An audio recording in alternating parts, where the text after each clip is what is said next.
Good morning students, welcome to 10th class Sunshine Group.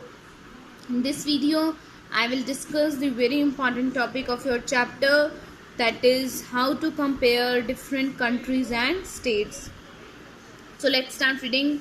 You might ask, if development can mean different things, how come some countries are generally called developed and other underdeveloped? देखिए अभी हमने पढ़ा था different goals के बारे में. It means different persons have different development goal. Like a farmer, his development goal is to get the better output of his crop. And what is the goal of the unemployed person is to get the good employment opportunities. तो इसमें ये कह रहे हैं, तो country को हम कैसे किस डेवलपमेंट के बेसिस पे जज करते थे कि एक कंट्री एक अंडर डेवलप्ड है, डेवलपिंग है.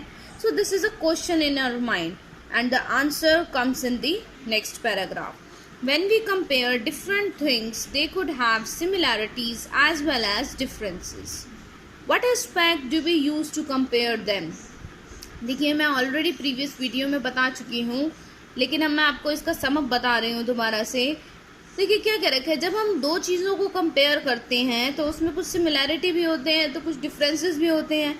तो आप उसको कैसे कंपेयर करेंगे? सबसे पहले तो देखिए कि अगर आप स्टूडेंट्स को कंपेयर करेंगे क्लास में, सपोज हम करते हैं, तो स्टूडेंट जो है आप कंपेयर कर सकते हैं उनकी हाइट के बेसिस पे, उनके हेल्थ के बेसिस पे, उनके टैलेंट, उनके इंटरेस्ट के बेसिस पे. अब ये इनका आपस में कोई रिलेशन नहीं है. देखिए जो सबसे हेल्दी स्टूडेंट है ज़रूरी नहीं है वो सबसे इंटेलिजेंट भी हो, या सबसे ज़्यादा जो इंटेलिजेंट स्टूडेंट है वो ज़रूरी नहीं है वो सबसे फ्रेंडलीस्ट भी हो. तो क्या क्राइटेरिया क्या होगा कि हम स्टूडेंट्स को जो है क्लास में कंपेयर करेंगे? देखिए इसमें क्या कह रहा है, द क्राइटेरिया वी में यूज डिपेंड ऑन द. देखो जब आप क्राइटेरिया यूज करेंगे वो डिपेंड करेगा आपके पर्पस ऑफ कंपैरिजन, कि मुझे करना क्या है, कंपेयर करना क्या है.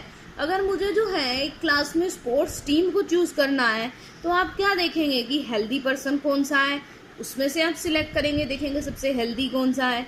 अगर मुझे किसी डिबेट टीम के लिए सिलेक्ट करना है तो मैं ये देखूंगी कि सबसे इंटेलिजेंट और कॉन्फिडेंट स्टूडेंट कौन है.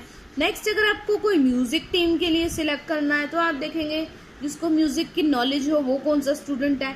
तो आपका क्राइटेरिया है, क्राइटेरिया तभी सेट होगा जब आपका पर्पस पता चलेगा कि आपको कंपेयर करना किस चीज़ को है, किसी पर्सन के. देखिए अब क्या कह रहे हैं, still it for some purpose we have to choose the criteria for all round progress of the children. अगर मुझे ये कहना हो कि मुझे किसी स्टूडेंट की ऑल राउंड डेवलपमेंट देखनी है तो क्या क्राइटेरिया चूज करेंगे? इसमें आप यूजुअली वी टेक वन और more important characteristics of a person and compare them based on these characteristics. तो आप क्या करेंगे, किसी भी स्टूडेंट की, अब मैं ऑल राउंड कहूँ तो आप उसमें कहेंगे कि इंटेलिजेंस भी देखेंगे, उसका जो है म्यूज़िक में कितनी नॉलेज है, स्पोर्ट्स एक्टिविटी में कितनी नॉलेज है, उसको है जो है स्पोर्ट्स में कितना एक्टिव है, स्टूडेंट को करिकुलर एक्टिविटीज़ में कितना एक्टिव है. तो आप क्या करेंगे, किसी भी पर्सन की दो या दो से ज़्यादा कैरेक्टरिस्टिक्स को ले लेंगे और उसके बेसिस पे उसको कंपेयर करेंगे. अब देखो अब इसमें क्या रखा है कि इसमें डिपेंड करेगा, अलग अलग कैरेक्टरिस्टिक्स लेंगे कंपैरिजन के लिए. जैसे आप देख सकते हैं friendliness, spirit of cooperation, creativity, ये भी देख सकते हैं उसका ओवरऑल डेवलपमेंट के लिए. तो यही सेम क्राइटेरिया जो है अब हम डेवलपमेंट पे लेके आएंगे फॉर कंपेयरिंग. यहाँ पे अब हम बात कर रहे थे सिंपल आपकी क्लास में स्टूडेंट्स को कंपेयर करने की. सिमिलरली अब देखिए बात कर रहे हैं for comparing countries, their income is considered as one of the important attribute. सबसे इम्पॉर्टेंट एट्रीब्यूट कंपेयर करने का क्या होता है कंट्रीज को? इनकम. अब देखिए क्या कह रहा है next, countries with the higher income are more developed than the other with less income. Simple एक तो फर्स्ट क्राइटेरिया ये कह रहा है कि वो कंट्री जिसकी ज़्यादा इनकम, जहाँ पे लोग ज़्यादा इनकम अर्न करते हैं वो ज़्यादा डेवलप होती है in comparison to those countries जहाँ के लोग कम इनकम अर्न करते हैं. अब देखिए ये क्यों है, this is based on the understanding that more income means more of all the things that human beings need. देखिए ये मीनिंग कह रहा है कि जितनी ज़्यादा इनकम है इसका मतलब हम अपनी जितनी भी ज़रूरतें हैं, जितनी भी नीड्स हैं उसको फुलफ़िल कर पाएंगे. मतलब क्या कह रहा है कि जो लोग चाहते हैं, जो लोग डिमांड कर रहे हैं, उन्हें वो चीज़ जो है वो ग्रेटर इनकम होगी तो वो उसको ले सकते हैं, अपनी सारी नीड्स को फुलफ़िल कर सकते हैं. तो सबसे इम्पॉर्टेंट गोल तो क्या है कंट्री की डेवलपमेंट का? एक इनकम। अब देखिए नेक्स्ट पैराग्राफ क्या कह रहे हैं, now what is the income of the country. अब आप एक कंट्री की इनकम को कैसे निकालेंगे? सिंपल, देखिए हम क्या करेंगे, वहाँ के रहने वाले जितने भी रेजिडेंट्स, जितने भी वहाँ के रहने वाले निवासी हैं, अगर हम उनकी सबकी इनकम्स को ऐड कर देंगे तो क्या आ जाएगी? उस कंट्री की टोटल इनकम आ जाएगी। ओके, अब देखिए आगे क्या कह रहा है, however for comparison between countries total income is not such a useful measure. लेकिन कह रखा है कि हमें अगर दो कंट्री को कंपेयर करना हो तो टोटल इनकम जो है वो एक यूजफुल मेजर नहीं है। टोटल इनकम मैंने आपको क्या बताया, सपोज करिए कि एक कंट्री में जो है 3 पर्सन्स हैं एक कंट्री में, ओके, और वो 3 पर्सन की इनकम 100 है, एक की 50 है और एक की 30 है। तो टोटल इनकम क्या हुई कंट्री की? 100 + 50 + 30, तो कितना हुआ ये स्टूडेंट्स? 180 total suppose. अब देखिए ये टोटल इनकम होगी उस कंट्री की, लेकिन देखिए इसमें क्या कह रहा है कि अगर हमें कंपेयर करना है, total income is not a useful measure. भाई क्यों नहीं है वो यूजफुल मेजर?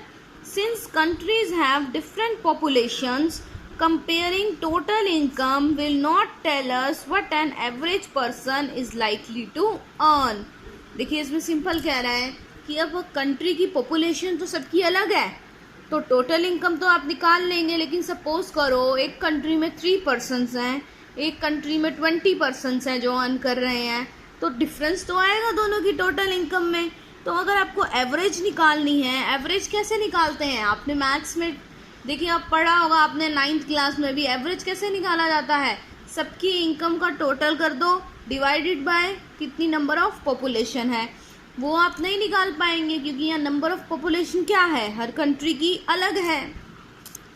आगे देखिए इसमें क्या कह रहा है, are okay are people in one country better off than other in the different country, hence we compare the average income which is the total income of the country divided by its total population। देखिए इसमें simple क्या रखा है, simple कह रहा है देखो कि हम टोटल इनकम जो है वो निकालेंगे, ये हमें ये नहीं बताएगा टोटल इनकम कि वहाँ के रहने वाले पर्सन्स की एवरेज इनकम क्या है। एवरेज मतलब कि वहाँ एक पर्सन जो है एवरेज कितना अर्न करता है। तो सिंपल जो है हम क्या करेंगे, हम टोटल इनकम निकालने की बजाय हम एवरेज इनकम निकालेंगे। एवरेज इनकम क्या होगी कि आपने टोटल इनकम निकाली, सबकी इनकम का टोटल कर दिया, जैसे मैंने अभी बताया था आपको कि 3 पर्सन है, 100 + 50 + 30 180। अब उसको आप डिवाइड कर देंगे टोटल नंबर ऑफ पॉपुलेशन से, यानी कि 180 डिवाइडेड बाय 3, तो आंसर क्या आएगा? 60। इट मीन्स क्या हो गया कि एवरेज, वहाँ एवरेज निकाल लिया हमने कि एक पर्सन जो है वहाँ एवरेज कितना, 3 पर्सन्स हो गए ना, अलग अलग कमा रहे हैं, तो हमने एवरेज कर लिया कि वहाँ के रहने वाले पर्सन की एवरेज इनकम कितनी हो गई? 60। 180/3 किया हमने। तो ओके स्टूडेंट देखो यही कह रहा है, average income which is the total income of the country divided by it's total population. देखिए आप एवरेज इनकम को जो है हम पर कैपिटा इनकम भी बोल सकते हैं। ओके, पर कैपिटा, पर पर्सन इनकम। अब देखिए आगे क्या कह रहा है, in the world development report 2006 brought out by the world bank, this criteria is used in classifying countries. देखिए आपकी वर्ल्ड डेवलपमेंट रिपोर्ट जो है उसके जो वर्ल्ड बैंक लेके आया था आपकी, उसके अकॉर्डिंग भी वो इसी ही क्राइटेरिया का यूज़ करता है कंट्री को क्लासीफाई करने के लिए। देखिए इसमें सिंपल कहा जा रहा है, यहाँ पे जो है देखिए डेटा जो है वो थोड़ा कुछ सालों में जो है वो चेंज हो जाता है, ये बहुत पुराना डेटा है। इसमें जो है हम करंट का डेटा करेंगे, पहले हम इसी को एक बार रीड करते हैं। देखिए क्या कह रहा है, countries with per capita income of ₹4,53,000 per annum means per year and above in 2004 are called the rich countries. Simple कह रहा है वो कंट्री जहाँ के रहने वाले लोगों की पर पूरे साल की इनकम जो है वो 4,53,000 से ऊपर है तो वो रिच कंट्री है।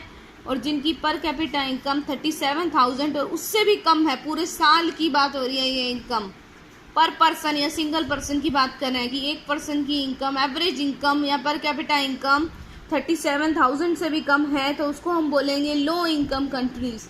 इंडिया जो है वो कौन सी कैटेगरी में आता है? लो इनकम कंट्रीज़ में, क्योंकि अगर 2004 के डाटा के अकॉर्डिंग जो है इंडिया की पर कैपिटा इनकम कितनी थी? सिर्फ 28,000।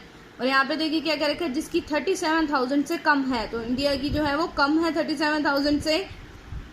The rich countries excluding countries of Middle East and certain other small countries are generally called developed countries. ये जो है आपकी जो भी रिच कंट्रीज हैं इसमें से आप एक्सक्लूड कर दो, जो भी आपकी मिडल ईस्ट की और जो कुछ कुछ स्मॉल कंट्रीज हैं उसे हम क्या कहते हैं? ये जितनी भी कंट्रीज हैं ये सभी डेवलप्ड कंट्रीज में आएगा आपकी। Okay, now we will see our next page. Wait for a second just.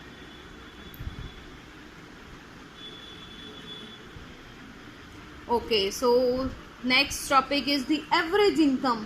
देखिए एवरेज इनकम के बारे में बता रहा है, क्या होता है आपका एवरेज इनकम। अभी मैंने आपको जो है सिंपल बताया कैसे कंपेयर करते हैं हम, एवरेज इनकम के थ्रू कैसे कंपेयर करोगे। यहाँ पे देखिए आपको सिंपल जो है एक कंट्री ये बता रखी है, कंट्री 2 है, 1 2 3 4 सपोज 5 पर्सनस हैं। यहाँ आप एवरेज निकालिए, इनकी कैसे निकालेंगे? तीनों का सम निकाल के डिवाइड बाय 5। कंट्री 2 में भी क्या कर रहे हैं? 500 500 500 इन सबको ऐड करके डिवाइड कर देंगे टोटल नंबर ऑफ पॉपुलेशन से। ये दोनों आपने फाइंड आउट करने हैं इसमें।